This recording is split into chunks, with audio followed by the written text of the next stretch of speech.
how to view your Truist credit card statement online. Hey everyone, welcome back to the channel.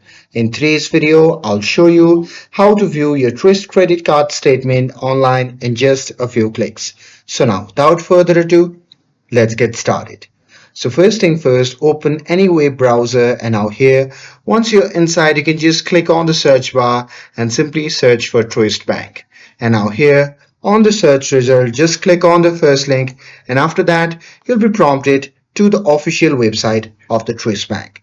Now here, simply log in with your account and once logged in, you can simply see your account dashboard. So there, look for your credit card account in the list and click on it to open the details page.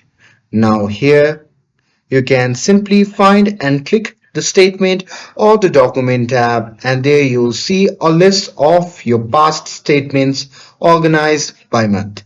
So there you can simply select the statement you want to view and it will open as a PDF. From there you can read it online or download it to your computer for safekeeping. And that's it. That's how you can access your Truist credit card statement online. With this, if you found this video helpful, then don't forget to like, share and subscribe to get updated for more videos. Thanks for watching and I'll see you in the next video.